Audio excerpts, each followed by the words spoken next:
So far, 4 rounds of the 2015 16th Street Racing League are in the books, and we thought, after the first sequence of oval and road race, that it was going to be Tim Holgate's season to just walk through. Turns out that's not going to be the case. Of course, Alex Simpson held off to win his first 16th Street Racing League event just 1 week ago at the Spider's Web of Barber Motorsports Park. And we all remember the crazy event of Iowa Speedway just 2 weeks ago. Now, after today's race, we are halfway through this season, and now we go to the oldest operating racetrack in the world, the famous Milwaukee Mile, as we welcome you to Verizon Countdown to Green here on RaceSpotTV, on iRacing Live, and also on IndyCar.com. Today, drivers are going to have to take on one of the most difficult ovals of the season. It's banked at just over 9 degrees. Of course, the track, as it says in the name, exactly, perfectly 1 mile in length. And I'll tell you one thing, Rachel Whiteford, these tracks, we don't make them like it anymore. Good evening, Will. No, we do not indeed. And Milwaukee Mile is an old track. Probably one of the earliest in the States, probably one of the first paved ones in the States at least, and honestly produces some of the best racing we see all season long and ends in amazing racing. Well, we are going to have ourselves qualifying in just 1 moment's time. But Cam, this is a track that will make or break the season. It is an intermediate length oval. It's not the fast banked track that we had at Iowa 2 weeks ago. This track relies on driver skill, and if there's one oval that will favour the road guys, it is going to be this one. Hello, Will. Hello, Rachel. Yes, it is not just going to be how to attack the corners and the apexes. It's going to be how to manage your tires over a stint with traffic. Gotta remember, this is only 9 degrees of banking here, which is negligible. So, yes, those with a lot of road experience should be able to tackle this Milwaukee Mile as long as they can keep the traffic going.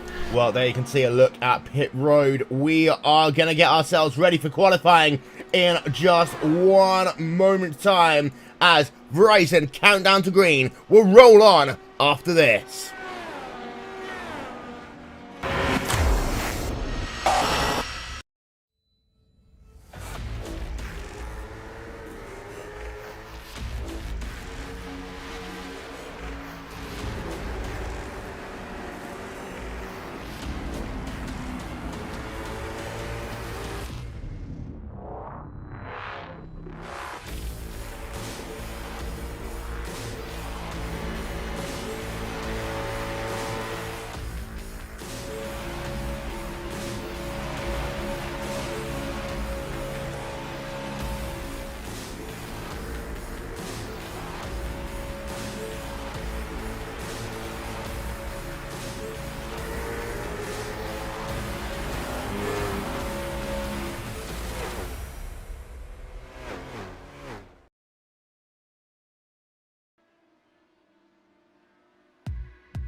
Welcome back, ladies and gentlemen, to Verizon Countdown to Green, as guys are now taking the track for qualifying for this round number 5 of the championship. These guys essentially have got to go as fast as they possibly can. They only have themselves a couple of laps to get themselves to the top of the timing stands, as we have a look then on board with Tim Miller in the number 91 car. The laps will tick off very quickly here. So what we're going to do, left hand side of your screen, you can see times already up. Demerit from Pavelski, Borgenhagen, first 3 drivers past the stripe. Demerit we expect to be strong. We expect all of Broken Arrow to be strong. Here is Alex Simpson. He heads himself now down in towards turn number 3 and 4. We're going to ride on board with him then for the conclusion of his first lap. He pushes wide there out to turn number 4, but it looks as though he will be okay, and he will put himself for lap number 1 into P number 2 for the time being. So not quite good enough for him. Demerit still leads. Got big names to come though. Tim Holgate, we've got Vic Cordell, Nysaunders, Joe Branch, lots of drivers here, all trying to get themselves as far up the timing and scoring sheets as possible. little bit gamesmanship though, some people wanting to see what other people are doing before they actually put their own lap time on the board. And Rachel, on a track like this with only 2 qualifying laps, these guys want to make sure they get themselves as close to the top of the time tables, because passing can be hard here. Yeah, one of the most difficult tracks for passing here, of course. Wide at the start of the race, but this does single file very, very quickly. And, well, we just saw Matt Powelski doing his qualifying. He managed to get 1 lap in. He pushed wide on his second lap to abort that one. So, currently sitting in P number 6. He will not improve on that 20.561 lap time. Yeah, you're right. It's so difficult to pass. It means the drivers are going to have to be making track position in the pit cycle. Optimizing the runs on the tyres here will be the name of the game today. Yeah, you can see that Brandon Traino moved himself up into P3. Austin Espartee had himself a good run. Jim McClure, great qualifying there for the Grateful Dead car. The Verizon number 28 machine of Joe Branch currently in P number 6. Still got a couple of big names to go though. This is the calm before the storm sort of phase. Eric Davis just moved himself up into P number 10 in the Banshee Autosport number 65 machine. But we're still waiting for the likes of Niles Anders and for Tim Holgate. Here is Niles Anders in the number 99 Foster's Quaker State car. Now, of course, Anders has had himself a bit of an up and down season. We're going to ride on board with him as he starts a lap. Tim Holgate is on track as well. But Anders should be the first one past start finish line. Indeed, he will be. So, we'll get Anders' first lap time up on the board in a moment's time. Back on board then with Anders in that number 99 Snake Pit Racing car. Anders is a master of this Milwaukee Mile racetrack, but can he do and deliver the goods in qualifying? Out of corner number 4, he pushes wide. It won't be his qualifying day. Allowed to have 1 more go, but Holgate, will he cross the line? Will he get pole position? The answer is yes. Holgate to the top of the timing stands there, Cam. Yes, right away, he's already showing that he is the master of the track. He has been doing a very good season this year. He's managed to keep it off of the walls, which is very, very important as he'll come fast for his second line. He's already on the tip of the pole across the line, and will he have brought it down? No. So, with a 20.173, Will, that is just going to show just how strong Tim Holgate expects to be here today at the Milwaukee Mile. Yeah. Waiting now for Brandon Trost. Trost goes up to second place there with a time of a 20.290 there. So Trost is looking strong. We're keeping an update on people like Christian Steele now. We've only got a couple of moments to sort the goods out here. But there you can see Steele in the number 78 Aero-X racing car, heading himself now through turn number 3 and 4. And what time will he post? Keeping an eye out as well on Tim Doyle. He doesn't often qualify well, but he is fast once we get into the race now. We'll go on board with that number 78 Aero-X racing car of Christian Steele. Down the back straight away, we've also got Tim Doyle, Paul Jennings on track, and our celebrity guest driver for today, that is Darren Manning in the number 24 car. We'll talk about him in a moment's time. Christian Steele then past the stripe. He will go into P number 11 for the time being. So it's Holgate from Trost, from Demerit, Espartee and Simpson. They are your top 5. There you can see Tim Doyle as he now works himself through turn number 3 and 4. And Tim Doyle in the number 11 Snake Pit Racing car. Oh, that's going to be a horrible lap. He's going to have to abort that one before the line. Indeed, he does. There we can see Paul Jennings coming out of pit road. And there you can see Darren Manning coming past the start-finish line as well. He moves himself up into P number 12. As we said, Darren Manning is our celebrity driver for today. And if you get the chance, head over to iAdvanceMotorsports.com. Have a look at the great work that Darren Manning has been doing ever since he stopped being a Verizon IndyCar Series driver. As you can see also there,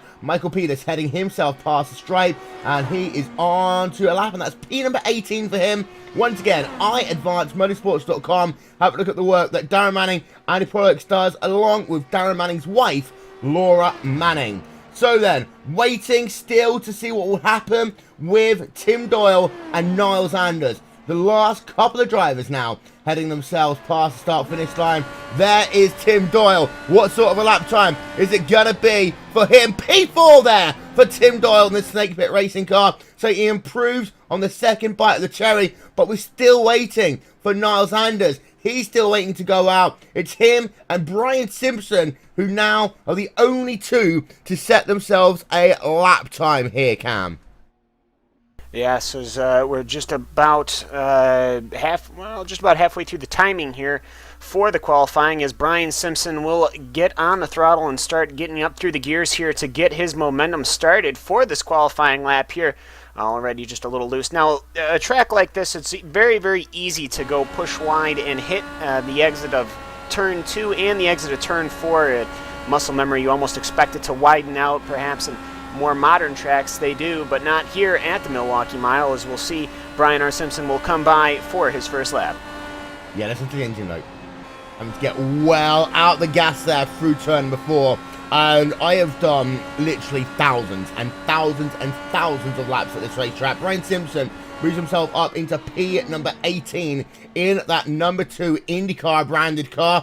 If you want to know why it's branded by IndyCar, of course, that goes down to the fact that Mr. Simpson does indeed work at 16th and Georgetown, one of the very big components that puts this series together. So shout out to him, also to Mike Kitchell, for getting this series working. A great partnership with iRacing.com, IndyCar, Racer Magazine, Verizon, and RaceSpotTV. So we can see there, Niles Anders still a lonely guy on pit road. Whether or not he will go out again, we'll keep an eye out on that one. But it's Holgate from Trost, from Demerit, from Doyle, from Espert. Want to know where the big guys, the rest of the big guys are on your field? You've got Simpson in P6. You've got Trano in P7. You've got yourself Vic Cordell, who's very good at this track. He is down in P number 10 right now. 23 drivers looking as though they're going to start this, the 5th round of the 2015 16th Street Racing League, as Verizon Countdown to Green carries on. There no on-track activity right now. But Rachel, I want to go back down my own memory lane for a moment, because I know this track so well. Race conditions are very different to qualifying conditions here, and I noticed that there were a couple of people out of place, but you need to have yourself a consistent race setup car here. And I talked about the fact that yes, qualifying is important, but it's not always worth the effort compared to making sure you've got the downforce perfectly aligned with your straight line speed once you actually get into race mode.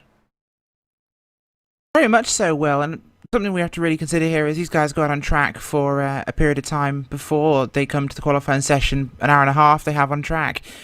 Then they come off track, the track cools down, but the rubber they've put down in that practice session stays when they qualify, so the track's got rubber but it's cooler. So you've got a whole different car to have to run that qualifying time, so sometimes not entirely worth it to get something that could be potentially different to what you've expected. So you have to have a kind of flexible car.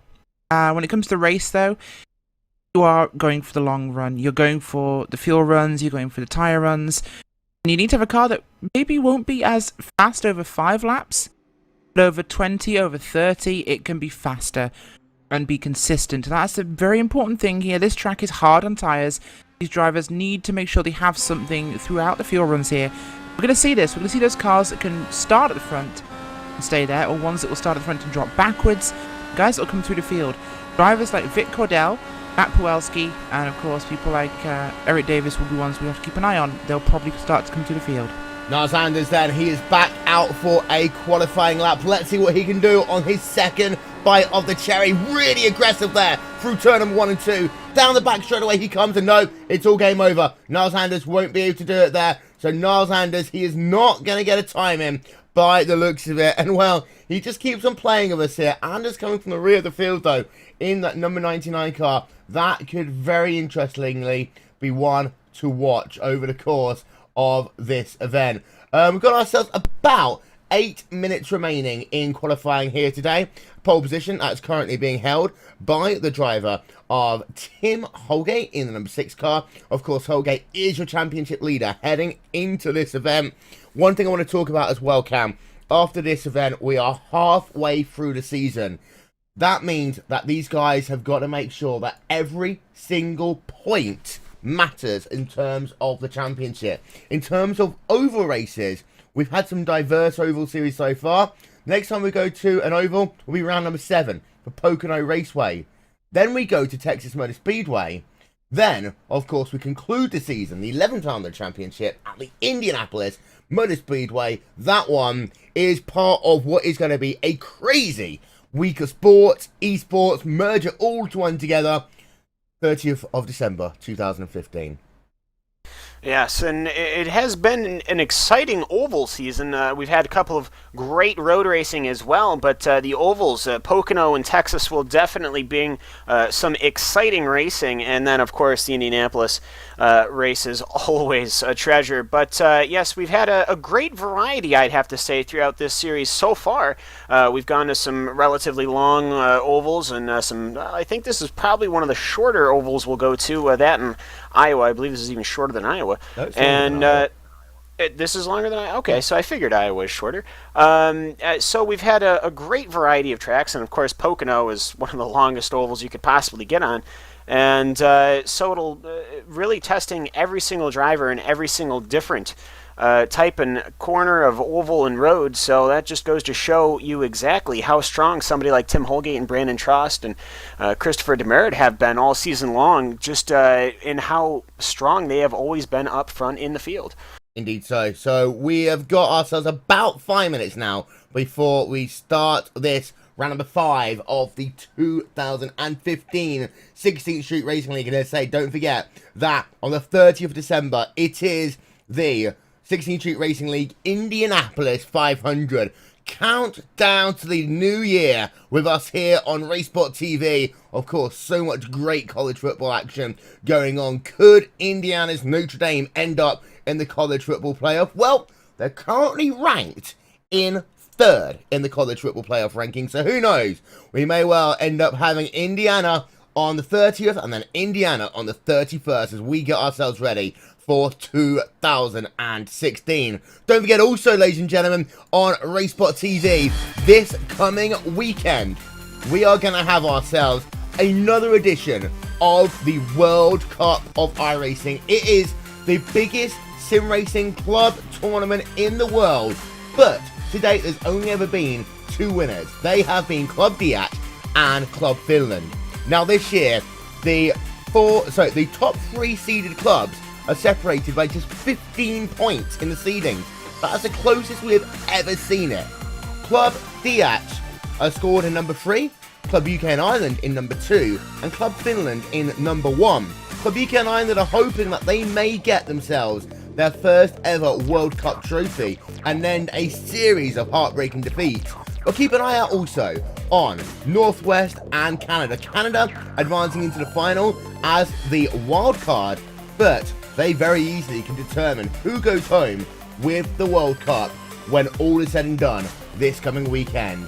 Our coverage here on RaceSpotTV will start at 8 PM GMT as we have ourselves first racing on the ovals at Homestead Miami Speedway before we pick up the Dallara DW12 and we take drivers racing around Suzuka International Racing Course, and that is going to be on RaceSpotTV and on iRacing Live. And if you'd like to know more about what is happening in the world of iRacing this week, then check this video as we conclude Verizon Countdown to Green here on RaceSpotTV and on IndyCar.com. The race, round number 5 of the championship, is next. Hey guys, I'm Jack, and welcome to This Week on iRacing, a brand new series that covers this week's race schedules, live events, and iRacing news. Starting off the lineup with rookies, we have the Mazda Cup at Summit Point, and the Street Stock cars return to Charlotte. The Skip Barber car also hit Summit Point in the short configuration, while the Spec Racer Ford is at Interlagos. The NASCAR iRacing Series this week is at Phoenix International Raceway, while the IndyCar Oval Racing Series is at Auto Club Speedway, and the IndyCar Winter Series is at Road America. In the world of open wheel, one of our new series, the Dallara Dash, is also at Phoenix, but as the 2008 version of the track. The Lotus 49 is at Silverstone, and the Lotus 79 is at Phillip Island. And last but not least, the Star Mazda is at Watkins Glen. The IMSA Sports Car Challenge Series, featuring one of our newest releases, the Corvette Daytona Prototype, hits the road course at Daytona, while the Blancpain Sprint Series is at Bathurst, and the Blancpain Endurance Series is at Zolder. In the world of short track, the SK Modified races at Stafford Motor Speedway, while the late model races at Bristol. Both the Super Late Model and Tour Modified cars are racing at New Hampshire. Finally, both V8 Supercars and the GT1 World Championship races at Interlagos. The Mazda Road to 24 shootout featuring iRacers Glenn McGee and Richard Eklund takes place today at Carolina Motorsports Park. The shootout is an annual competition to test selected up-and-coming racers on and off the track, with the ultimate prize of a $100,000 scholarship towards racing in the 2016 Battery Tender MX-5 Cup. Richard and Glenn were selected from the top 10 drivers of the iRacing Mazda Cup back in Season 3. Help root for them on social media with the hashtag MRT24. Stay tuned next week for a video recap of the event. Aside from the weekly scheduled broadcasts on iRacing.com/live, the Neo Endurance Series, widely regarded as the premier endurance racing league, hits Circuit of the Americas in round 2 of the series in a 6-hour endurance event on Sunday. This follows the Gathering of Tweakers Endurance Series at COTA in a 3-hour endurance event. A quick shout out to the NASCAR Pro and Road Pro Series, now in full swing, with a new round every week. Round 2 of the NASCAR Pro Series hits Phoenix on Tuesday, while Round 2 of the Road Pro Series hits Montreal on Saturday. Check out our full schedule on iRacing.com/live. That's all for this week. Good luck, have fun, and we'll see you on the track.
Not only does West Ellis welcome you, but Wisconsin welcomes you to the Milwaukee Mile. Unless, of course, the Green Bay Packers coming off 2 losses in a row. But hey, we're not here to judge. Welcome to the 5th round of the 2015 16th Street Racing League. And I can only say that because of the fact, of course, that the Colts actually finally won a game this past weekend. So, welcome to round number 5 of the 16th Street Racing League. First one we're going to do, we're going to take you through your starting grid for this evening's event. And you can see that Tim Holgate has pole position, qualifying time of 20.174. And of course, he is your championship leader. Brandon Trost there for Team Velocitati. He will be lining up alongside him on the front row of the grid. Then Christopher Demerit in the 144 machine inside row number 2. He's got himself Snake Pit Racing's Tim Doyle lining up alongside him on that second row of the grid. Austin Espartee inside of row 3. Alex Simpson, who won last time out at the Spider's Web, he is in row number 3 on the outside. Brandon Trano for Broken Arrow Racing and Jim McClure for Snake Pit Racing, a volatile row number 4. The winner could very easily come from that row on the grid. Row number 5, Joe Branch and Vic Cordell, both specialists at this racetrack. Matt Pavelski and Christian Steele in row number 6. Then, further back, your celebrity driver Darren Manning in 13th, Gary Borgenhagen for Broken Arrow is in P14. Paul Jennings and Brian Karzeski, they row in row number 8. Then you've got yourself Eric Davis and Brian Timpson in row 9. Chuck Eisenberg, then Jack Turner in row number 10. Finally, you got Michael Peters and Tim Miller in row number 11. Difficult season so far for Peters. Of course, he has had himself a couple of interactions on ovals where he has been called him for being too slow. And Nars Anders for the Snake Pit Racing car, number 99, starting at the rear end of your field due to the fact that he didn't get a qualifying lap in. He had to abort both of them. So, there's a look at our field as we have had the virtual command to get ready to go racing. As there you can see the iRacing.com pace car on track right now. There is a look. As you see, they're now going to get themselves ready. They'll do one solitary pace lap here. Because this track measures 1 mile in length, they'll only do one pace lap compared, of course, to Iowa, the last time we were here on an oval 2 weeks ago. Here's a look at your weather for today. Air temperature, 76 degrees Fahrenheit. We've got ourselves a humidity of 53%, but notice that it's cloudy here today, and some high winds as well will mean that crosswinds in the turns might make things a little bit difficult for these drivers. Down the back straight away then. And you can see we've got ourselves a couple of onboards for you as ever here today. We've got one with Austin Espity in the Treble 7 car. We got ourselves the Steak and Shake one with Broken Arrow Racing's Brandon Traino. Apex Racing UK's on board on the number 14 car. We've also got Tim Holgate in the Snake Pit Racing Obutu car, bringing the field to the green flag. Out then, off corner number 4. The pace car is going to dart itself down towards pit road, putting the field in the command of Tim Holgate. Round number 5 of the season is officially underway as cars now storm themselves down in towards turn number 1 for the first time. And our first question is, will they all make it through lap number 1? Will they make it through turn number 1? There's the important part. No 4-wide racing as we saw once upon a time, but down in towards turn number 3 and 4 they come. A little bit of 2-wide racing, but Trost will maintain that second position just for the moment, Rachel. He certainly will, and of course the number of drivers that are losing spots off turn 4 as they had to back out and avoid going high. We have another car doing the very same thing up towards the front of the field. That is the, I believe, the Apex Racing UK car there of Alex Simpson. Not Alex Simpson, it's not. It's the green Apex car ahead of him. That is the number 777 Austin Espite there, the Apex Academy car. Getting very high, losing a couple of spots. He did it last time around in turn number 4, Will. A car really not liking the traffic. He's not, and he's actually got his teammate right behind him right now as they work themselves. In fact, I see a little bit of damage to that rear wing of Austin Espity in that Treble 7 car. We'll have to keep up to date with this one, but we have got ourselves a clean start to this event. Of course, we always say that now. Who knows what will happen in a moment's time.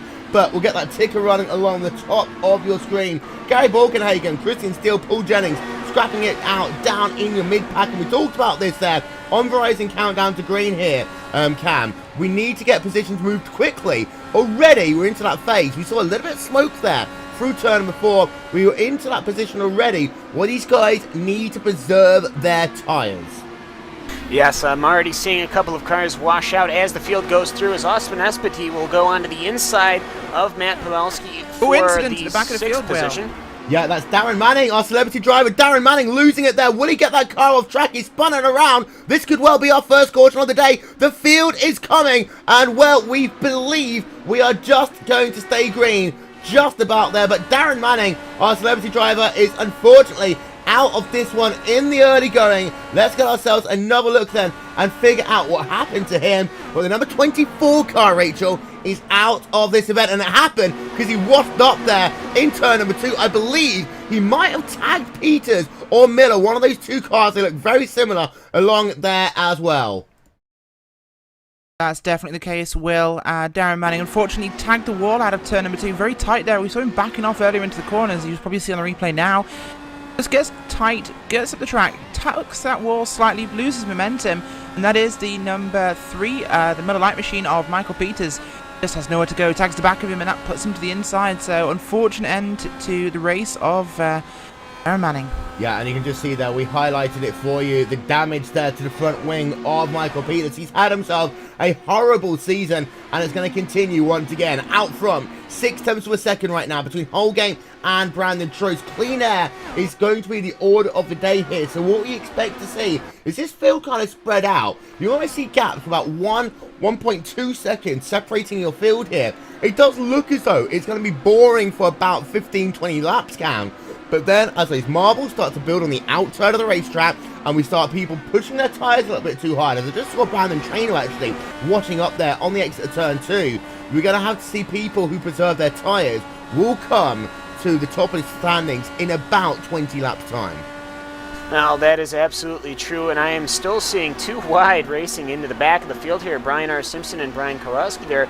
But Niles Anders, I have to say, for starting all the way in the back in 23rd position, he is not preserving anything at all. He is already up to 16th position, and he is quickly closing in on Eric Davis, the number 65 car of Banshee Autosport. But Niles Anders, he's looking to get back to somewhere where he might be a little bit more comfortable. He was 6th in practice, so hopefully he is trying to get somewhere up in the front of that field, which is currently still led by Tim Holgate by a scant 0.6 of a second. Yeah, and there you can see Niles Anders right now in that number 99 car. Eric Davis about 0.3 of a second, but it's Niles Anders closing quickly, actually. Michael Peters has spun. We're going to have ourselves a caution. First caution of the day there. Peters, well, we knew that damage was going to cause him some issues, and we have our first caution of the day with 13 laps out of 150 scored complete. Going to get ourselves a replay then to show you what happened to that middle light number 3 car, and he was always with that, the issues there to the front wing of that car. He was always going to be struggling for grip. Of course, it means high temperatures. They accelerate much quicker, and he just touches the white line there down in turn number 1. Michael Peters, unfortunately, is classified as out of the event. Our first caution of the day, and this is where things get interesting. Are we gonna see drivers diving on towards pit road? This is the perfect place right now to have ourselves one of those famous split strategies. As we see Tim Holgate there, we'll have a look from the rear of him. Pit road should be open this time by. It's a very difficult pit road to get in and out of, so you can be duped on or off of pit road very easily. You can see Tim Holgate there, so having a look from the rear, it looks as though that we're going to have everyone. No, we've got a proper split going on here. Half the drivers coming in, half the drivers staying out. Brandon Trost comes on towards pit road. We've got a couple of others doing the same as well. There you can see Tim Doyle coming on towards pit road, and we considered it, Rachel. It's happened. This is what we call the split strategy, with 15 out of 150 scored complete. It is, and it's quite early on, but this will really change the strategies for these drivers. Of course, we're not fully into a fuel run right now, so 15 laps, not a huge amount for these tyres, so at the front, Tim Holgate is staying out, as does Christopher Demerit behind him, and, well, Brandon Trainer as well. I think that's largely dictated by the fact of the track position. They want to keep it. Guys a little bit further back have nothing to lose from this, so they come onto pit road, get some fresh Firestone tyres on those cars, and they get ready to go at this one again. This could be an interesting one. We have old tyres and we have new tyres on the track, so drivers are going to have to watch out now for different performance levels between the two lots of cars we have here, Will. Yeah, we're having a look at a replay of Tim Holgate in that number 6 Naked Pit Racing car. We just wanted to show you how crazy it was as he came up around the driver of Michael Peters. I believe it's going to be on the next lap there. We're just trying to find it on our replay, but that was a crazy, crazy one, of course. We saw at Iowa Speedway a lot of drivers taken out of contention due to the fact that we had ourselves, well, basically people nowhere to go after racing situations. But here we can see then, I think actually it's going to be on the next lap of this event. But it's actually good to show a couple of laps on board with your race leader. We're still working ourselves under caution here on lap number 16 of 150. And it would be on lap number 13 that we had that one for Tim Holgate, as we're just cycling our cameras back to try and figure out exactly where it happened. There we can see right here, and you can see he had to slow down. And the issue with this racetrack as well is when you try and get out of the gas, the back of the car does want to get very, very light on you. And Tim Holgate, you can see the wiggle for him, and that was at incredibly high speed, but he's able to keep it going. Well, there we can see a look at Tim Holgate as we just zoom in on him there. But the lights, well, let's see. Are they going to go off from top of the iRacing.com pace car? Indeed, yes, they are. So we're going to go back to green flag racing. This time by your top 6 drivers haven't come on towards pit road. The rest of them, well, they have.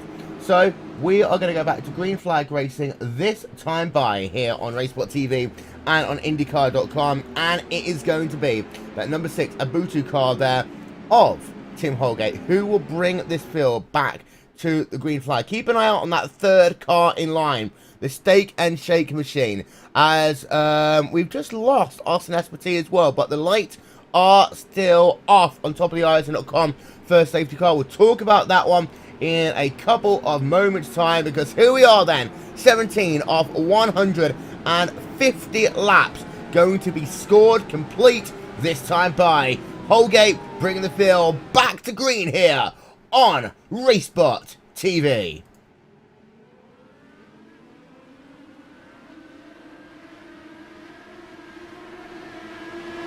You can see immediately there, Traino's going to move himself up into P number 2. He wanted that 2nd position there from Christopher Demerit. He does it immediately. Now Traino sets his sights on Tim Holgate, and we expected Traino to be strong here. He's up now to P number 2. We need to keep an eye out, though, on the drivers who pitted, of course. First in line of that list is Brandon Traino. Now, 15 laps doesn't seem like much at the start of the race, but you always have to count yourself backwards, and it could be towards the end of the race as Traino goes to the race lead there, round the outside, 2 wide as they head themselves off corner number 4. And actually, Holgate is going to be able to hold on for the time being, but let's go on board then with Traino in towards 1. Can he find an inside line? Well, Holgate's running a very defensive line right now. Traino is going to have to try and hold that one, Rachel, but he went for the lead, couldn't get the job done, and now he's got to be careful to not burn his tyres out, as we've got a car on pit road as well. That is Brian Simpson in the number 2 machine. Yes, well, I think Brandon Trainer perhaps showed his hand a little too soon there to Tim Holgate up in front, and hi, yep, I want to get past you, but he's got to wait a little bit now. He has to find a new spot.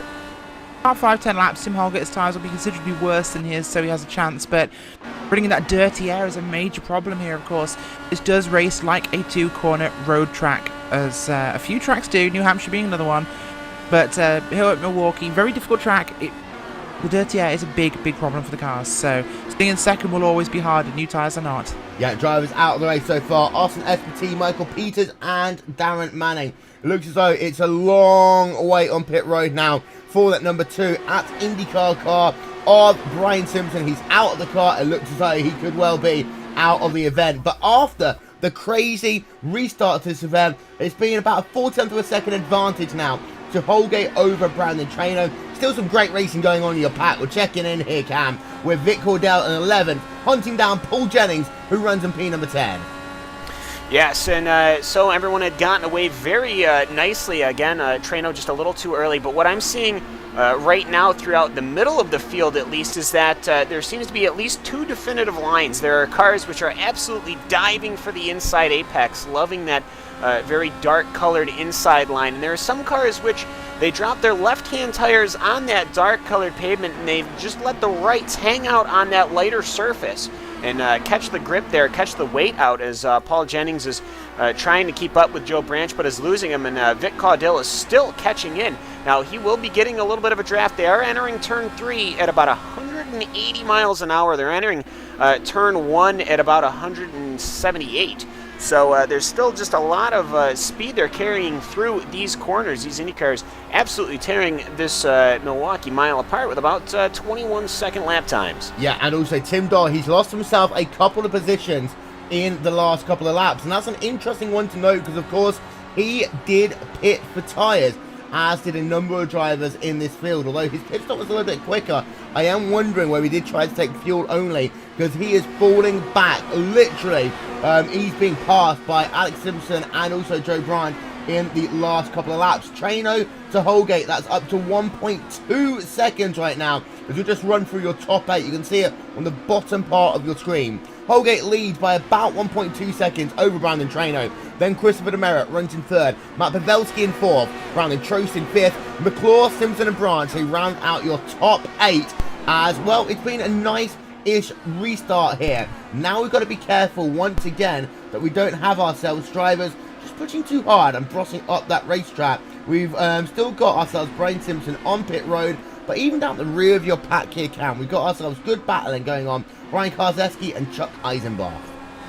Yes, as well as Tim Doyle is still falling back. Paul Jennings is on the inside of him as well. So we've got a couple of battles going on here in the field. As I think that they're still too wide. You have Paul Jennings and Tim Doyle, as Tim will have to concede that going into the entry out of turn 1 and coming out of turn 2. But this is an interesting thing about the tactics of this racetrack. It is very easy to cross. We saw between Tim Holgate and Brandon Trano at the start of the race. Trano got a nose to the inside line, pushed Holgate just a little high. They were racing very safely as what everyone else is here is doing, but Holgate was able to counter just one turn later and actually retake the lead. So we're seeing that happen here, but Tim Doyle, though, still falling back as Vic Caudill now has him in his gun sights in that yellow DHL IndyCar. Yeah, and don't forget as well, ladies and gentlemen, and of course, if you ever listen to Eddie G and Scott Goodyear, you know what's coming up next. You ready?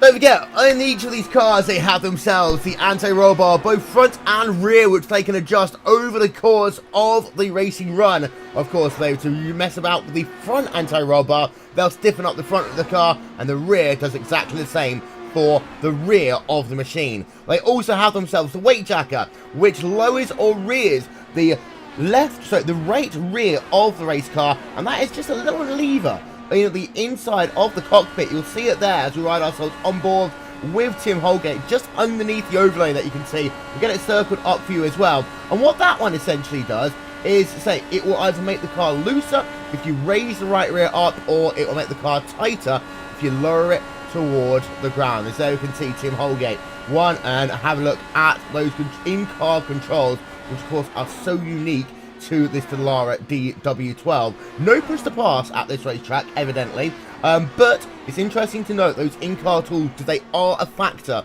in this event. The issue is, Rachel, you try and use them too aggressively, you end up getting yourself into a cycle. You have to rely on them more and more and more and more.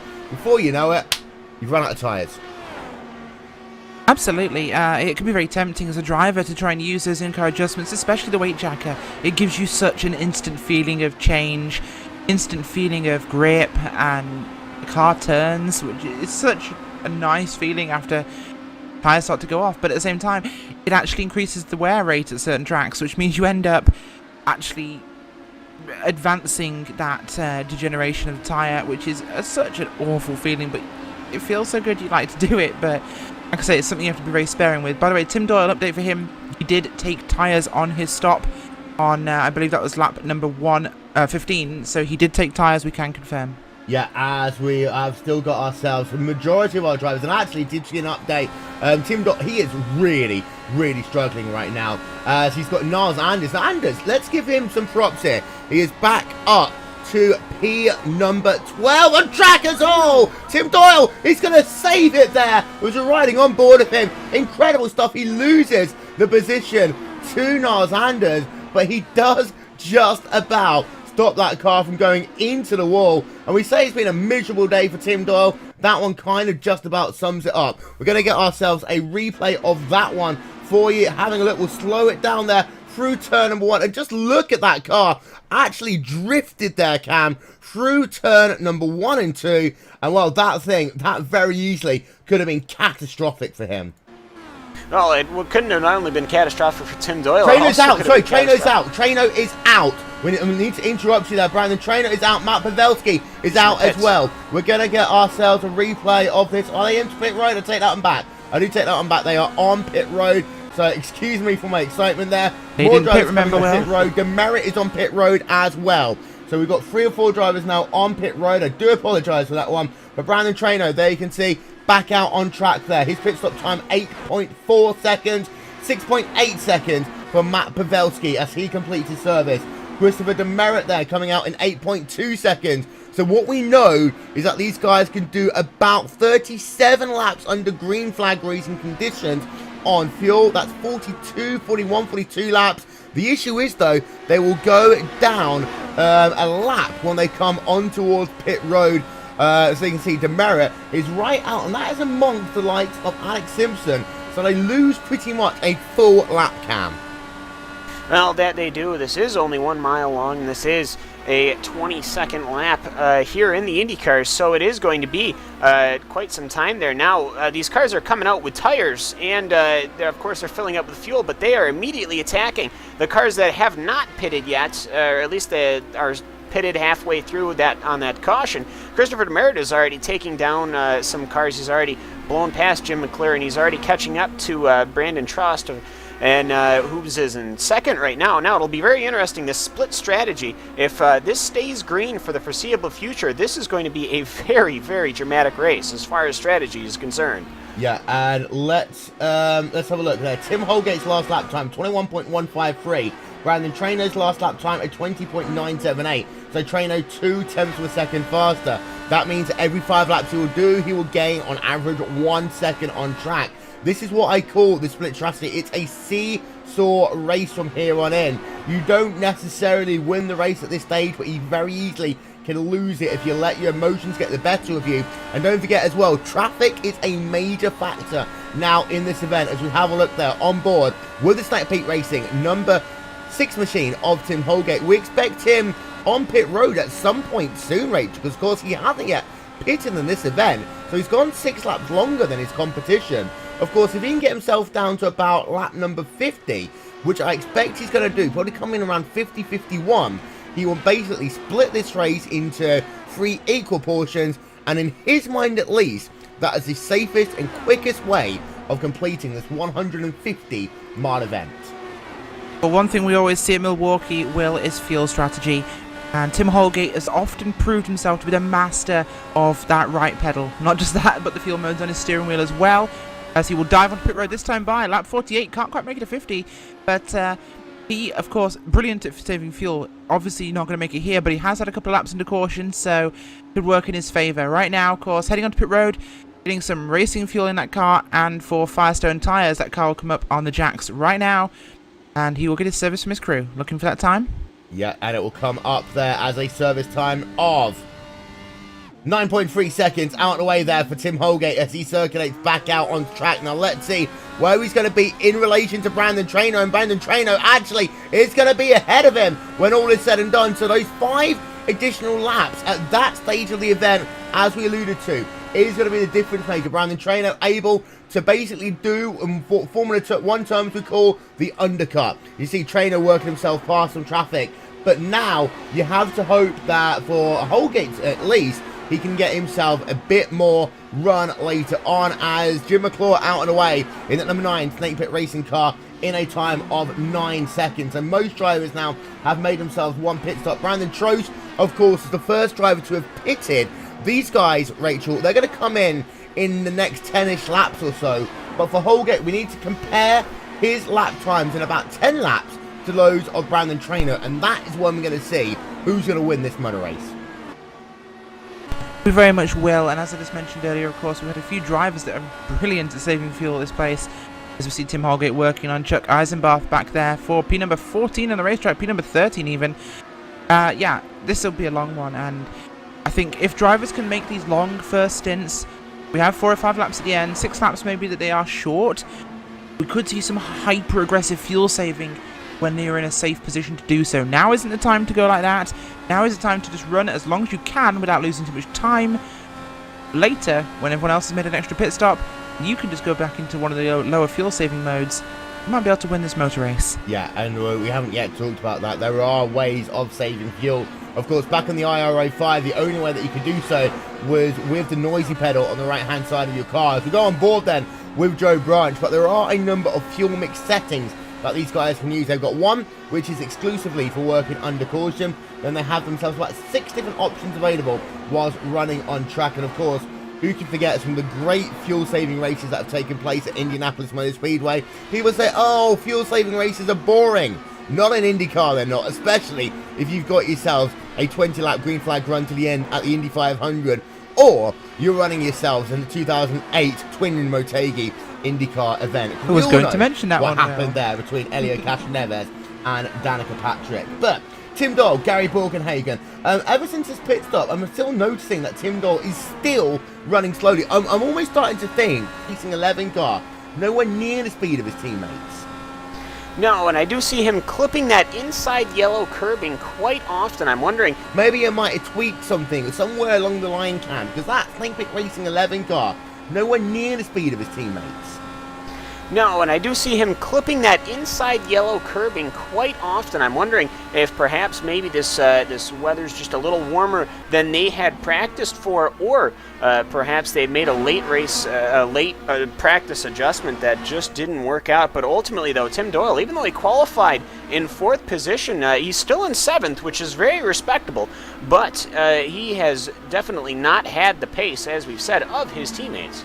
Brandon Trainer, Tim Holgate side by side. Oh, they're in contact! They're in contact! That one's going to be huge for the big championship contenders involved in an incident. What has just happened here with Tim Holgate and Brandon Trainer? We're going to have a look at this one with 2 big championship contenders involved in an incident. What has just happened here with Tim Holgate and Brandon Trainer? We're going to have a look at this one, and we said that, of course, it was going to be a seesaw race with these 2 drivers. Let's go and start by looking on board then with Tim Holgate, because they work themselves down in towards turn number 3, and oh, that one, you can almost put that one on Holgate there from the first looking out of it. We're going to get ourselves another look. We want to get ourselves multiple angles and try and explain this one as much as we can. We don't want to have and make our judgment from the first looking of this one, but it happened in turn number 3 and 4, and it does seem to be from the first looking of this that, in my opinion, just Holgate came down onto that inside line very late on. Let's have a look then. We'll zoom in. We slowed it down. You can see at the ready, Trainer's trying to turn into the corner. Then Holgate slots it down to the inside. Well, this is a classic case of what we call the dive bomb here, Rachel. And it's the fact that we can see clearly that Trainer was starting to turn into the corner. That one is on Holgate. It's all that you feel, by the way, is on pit road. Well, this is about a good time for everyone to come down on pit road and reset, because they can all make it now on one more stop from this point. But, yeah, miscommunication on Holgate's part. I think Trainer didn't know he was going to be down there. He didn't expect him to be down there. And he just took his normal wide entry, took it into the apex of the corner and entry around. I think Tim Holgate perhaps thought he might have left him a bit more room and tried to look at the inside. So a racing incident, but we can certainly put it on Tim Holgate, I think. And as he has owned up over team radio, yeah, I think he's pretty much kicking himself for that one. Yeah, we're going to step aside for just one moment, ladies and gentlemen, whilst we're under caution. 60 of 150 laps scored complete. Some guys coming in then to just do top-offs, etc. We're going to take your RaceSpotTV side by side. We'll be back in just 1 minute. Hey guys, I'm Jack, and welcome to This Week on iRacing, a brand new series that covers this week's race schedules, live events, and iRacing news.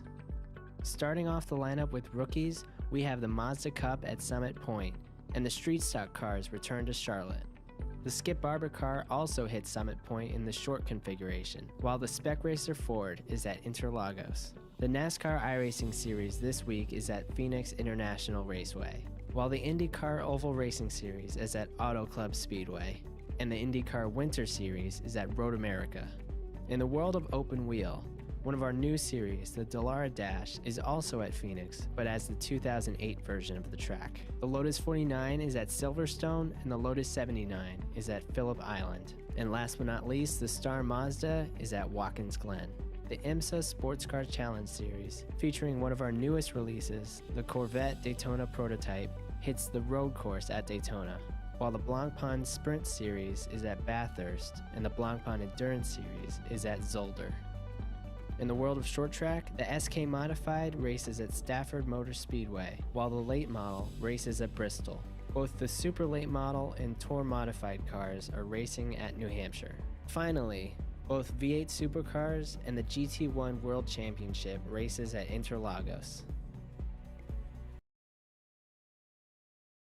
Welcome back here, ladies and gentlemen, to RaceSpotTV. As you can see, there is your new race leader, Brandon Trost, in the team Velosa Daddy 007 car. We're getting ourselves back to Green Flag Racing in 1 moment's time. Traino and Holgate both on pit road. We'll talk about the championship implications of that one once this race settles down. 15 guys on track, 12 on the lead lap. Let's get ourselves then back to racing. Second caution in the book, 62 of 150 laps scored complete. Green flag back in the air once again as Joe Branch is desperately now going to try and work himself quickly past some traffic, and this is where cautions could breed cautions, because you can see he's battling out with Paul Jennings while trying to get themselves some traffic pass as well. That is the number 56 machine there of Brian Karzeski, but Branch is through, Cordell is through as well. This is a stacked thing, single file restarts of course, Rachel. That means that drivers are scored in line where they were when the caution comes out. We don't discriminate between lap down cars until 10 to go. No, we don't, and it's getting very interesting up there right now as things spread out as we head into 3 and 4 for the next time by. Getting very close back there with Eric Davis going nearly 3 wide towards the middle of your field with Christian Steele and Christopher Demerit it was, but we've all single filed now as people play chicken with each other somewhat, and Davis paying the penalty on the exit of turn number 2, losing that spot now again to Christian Steele. No, that's not Christian Steele, that it could be one of the drivers there of it is the 56 machine of Brian Karzeski, who was looking at the inside, but well, the door's been opened. Here comes Powelski and the car of Alex Simpson. Yes, it was. I'm blind. That's you.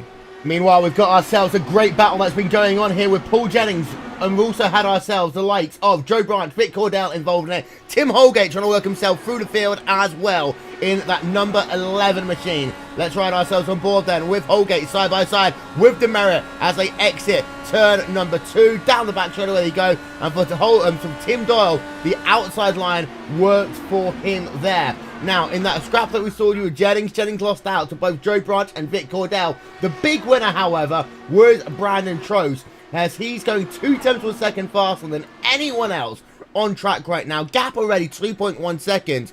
But Cam, a lot of that was scored because of the fact that we had ourselves Jennings slow on the restart, Branch trying to get past lap traffic and get past Jennings. That gap was 1.2 seconds after just one of those laps.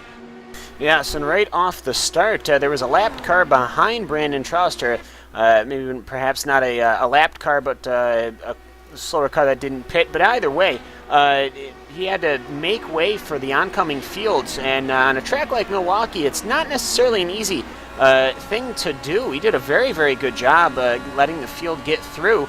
But ultimately, that has allowed Brandon Trost to run away with a bank. He's already got a 2.2 second gap and is rolling down the lap times. Joe Branch now is starting to equal his lap times lap for lap, but I don't necessarily know you can just make up 2.2 seconds just like that. But all throughout, Tim Doyle was protecting his turf a little better now. I think he's getting a little more comfortable in that car as these laps start ticking down. Alex Simpson is taking it to the inside of Matt Pavelski. Pavelski will end up having to yield, will actually make a little bit of contact, and Alex Simpson will have to roast his tires, careening that car back onto the back straight. He keeps it safe, but Eric Davis will get past on the outside, and Jim McClure takes a look at it. Alex Simpson will have to nurse those tires for a lap or two before they come back. Yeah, let's get ourselves a replay then on board of the Apex Racing UK car of Alex Simpson. This one was down in turn number 1. We'll get our onboard cameras working for you then. Simpson looking down to the inside there of that number 75 machine of Matt Pavelski. Pavelski just tagging the rear, and you just see that big slide for Simpson. He loses the spot to the driver of Eric Davis. He does get back past both of them though, almost instantaneously. So there we are. Alex Simpson goes back past Eric Davis. We're stood now with Brandon Traino, who is, as things stand, classified as out of the event. And Traino, well, we've seen controversial and big incidents on the oval part of this series so far. Today it's been no other. You, one championship contender involved with another championship contender, Tim Holgate, in a battle what was actually really for the race lead. Take us through it from your perspective. Yeah, it all started when I got tied off of turn 2, and Tim got a run, and I didn't think he was going to stick the nose inside, but he saw it differently, as he thought I was going to give him the position. And it being like lap 62, I think I didn't want to slam the door. It's way too early to be racing that hard, and he just ended up getting into me and we're both out of the race. It sucks. The guys at Broken Arrow and Apex Racing UK, we put a hell of a lot of time into this setup, and it sucks to be out this early in the race, but hopefully we can get our teammates a good strong finish and then go get them next week. Well, of course, we'll go back to the road course at Road America in a week's time. Seems to be that your team, they are known as an oval team, but your best performances have come due to incidents on the ovals, on the road courses. What can you do now to get yourself back into the championship hunt with really about half the season already scored complete? It's going to be tough. Like you said, we're halfway through the season, and I'm not that good on the road side. Most of my skill is on the oval. I really got to start winning races on the oval side and the road side. I got to start winning a lot more races if I even want to get close, because now that we've been wrecked out of 3 races, I think it is 3 out of 6 or 3 out of 5. It's not looking good, but I think if I can get some wins and get some really good top 2, top 3 finishes, it's possible. Well, you never know. It could end up being a shootout at the Indianapolis Motor Speedway. Just an update, by the way. Teammate for Broken Arrow, Matt Pavelski on pit road, out and away in 8.3 seconds. But Brandon, thank you very much for taking the time to talk to us. A very disappointing day. We're going to talk in a moment about championship points coming into this event, championship implications.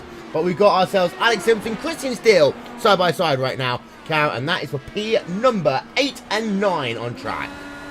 Yes, and Simpson does seem to have the inside line. Steele ended up having to back it off in that ROX IndyCar. He ultimately will concede and almost vanish off the rear end of Alex Simpson. Alex Simpson has been absolutely a fire with his lap times here. His last lap was a 21.3, and while the leaders are running 21 flats, Christian Steele's last lap was a 21.8, and the car in front of him, Gary Borkenhagen, was a 21.4, so he is going just about as fast as you could go in that mid-pack field, and he can see him reeling in Gary Borkenhagen's blue and yellow IndyCar.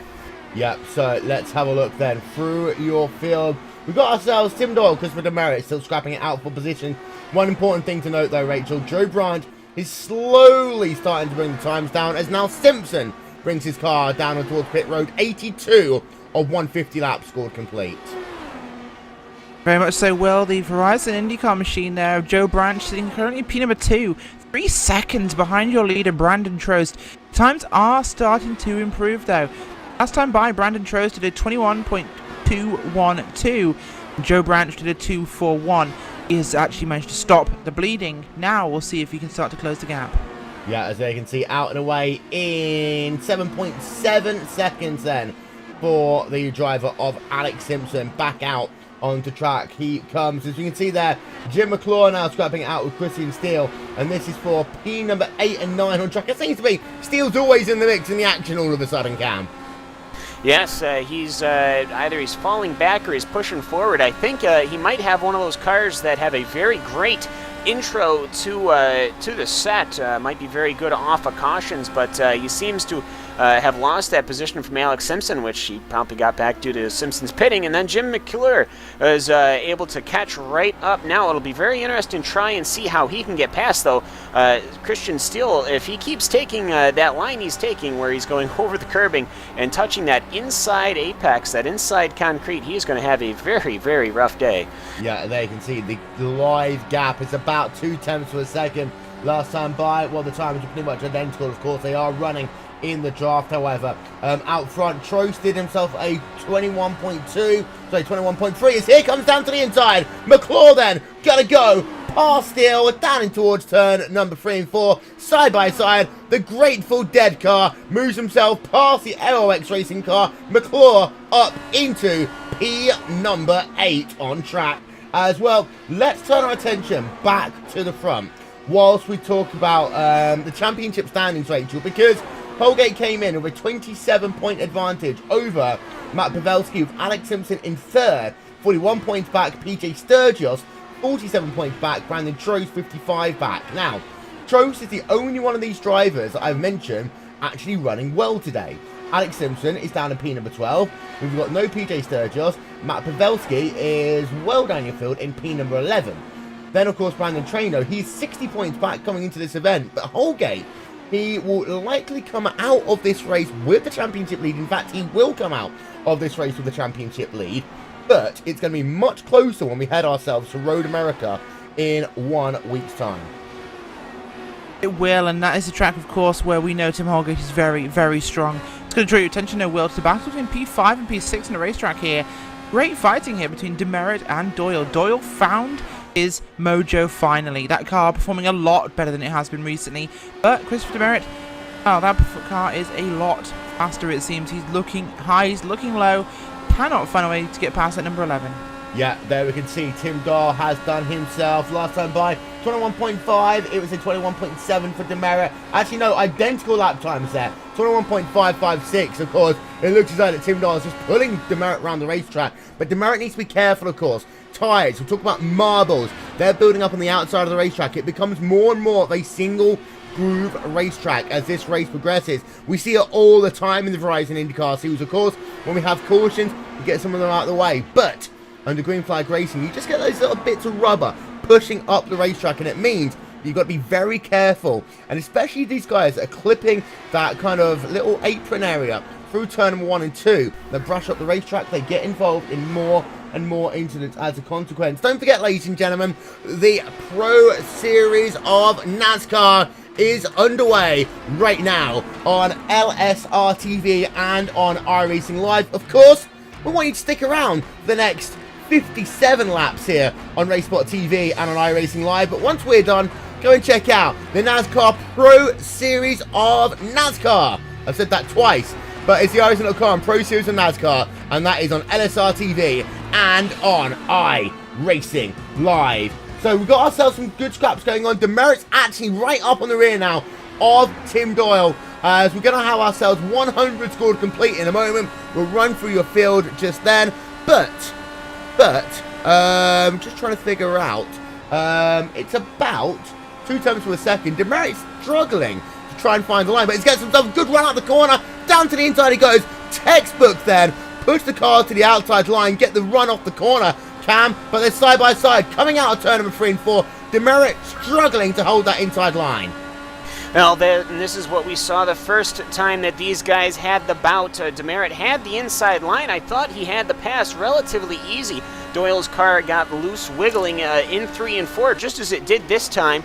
And Demerit took the opportunity to try and make the pass, but he wasn't able to make it stick, as Tim Doyle's car is really coming alive on that outside, staying, for the most part, off of that dark cement, or that dark asphalt color, as Demerit is just trying to, he's letting the car pull him around, and he's trying to stick his nose down there, but ultimately it washes away from him, as you can just see the different lines that they're starting to take. Demerit has to take a very wide line. Tim Doyle is still cutting into that apex, and their lap times, though, even though they're taking the different lines, are staying relatively similar. And all the while they're doing this, they are still managing to catch just a little bit at a time the number 74 car of Paul Jennings, who's in 4th. So Tim Doyle, yes, definitely haven't gotten his mojo back, but Christopher Demerit wants to get back to where he qualified, up in 3rd. Yeah, there you can see the driver of Paul Jennings, of course, was involved in that crazy couple of laps there at this last restart.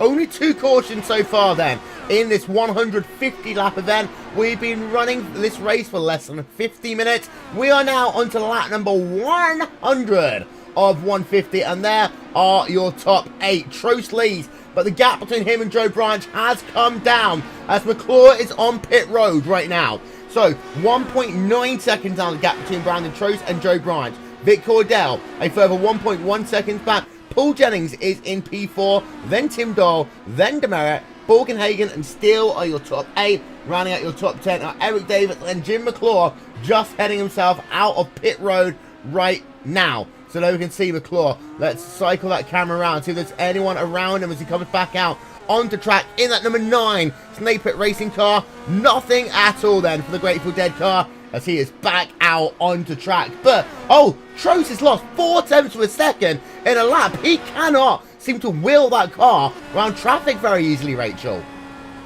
No, his times are dropping off majorly. He's down to 21.5s, while Branch is running 21.1. So 4 tenths of a second difference that time by. This time by 6 for Brandon Trost, and it's only a 3 for Joe Branch. So that gap will definitely be shrinking down to 1.2 seconds last time at the line between your 2 lead cars.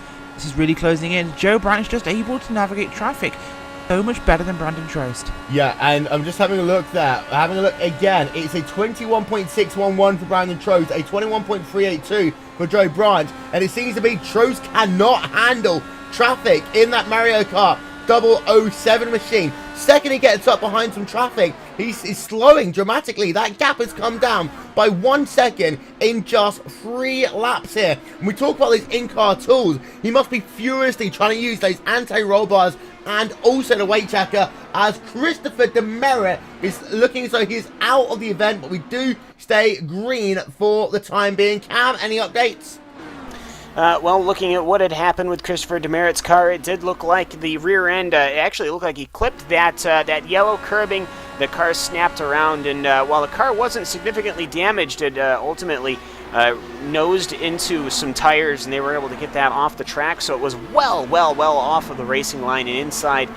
So it is unfortunate for Christopher Demerit, who was fighting for that position, but with Joe Branch and Brandon Trost, as Brandon Trost is coming to the pits, and so is Joe Branch. Well, they are both coming down pit lane.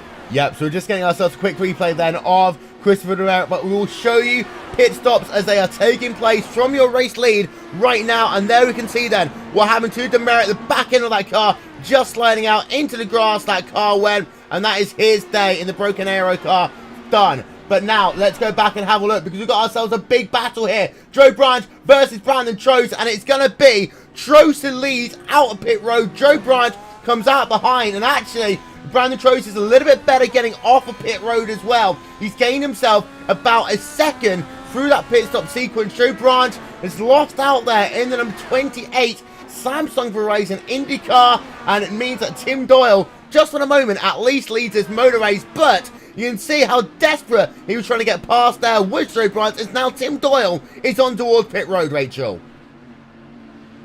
Yeah, Tim Doyle coming down to pit road for service now, as he will go for Sunoco race fuel and for those Firestone tyres for that car. We'll see now if he can get a good start here. Of course, that car had been struggling previously. Had a good run last time through. Of course, now this will be to the end, we believe. Make sure that car is completely full of fuel. He'll get off pit road. Good time, Will? 8 seconds exactly there for him, just using that rumble strip to turn the car on the exit of pit road. He's got a slower car ahead of him. That didn't really impede him. It was about 4 car lengths up the road. But Brandon Trost now leads this motor race again by 2.7 seconds. All the hard work that Joe Branch had done to catch back up dissipated through pit stops. And we always say, if you pit under green, you win or lose the race on pit road.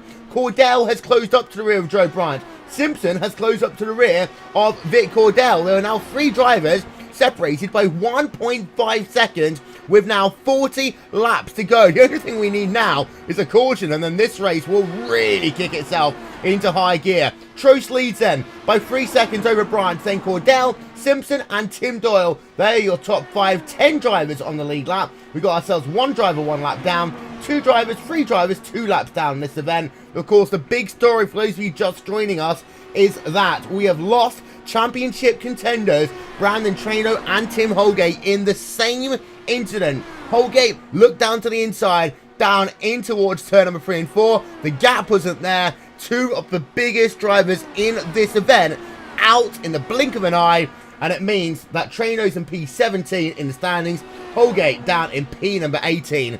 And from here on in, both these guys are going to have to make sure they get themselves podiums every single race, because they do not want to have the championship on the line when they get to the Indianapolis Motor Speedway. Well, we've just had a look there at Brendan Trost. We'll cycle through your field now, presented by Verizon. Joe Branch is in 2nd place, though. And Cam, this is what we say. Pit stops, practice pit stops. Practice pit stops, especially on the green, because Joe Branch has lost this race as it stands due to him being slow into pit road and being very slow coming out of pit road.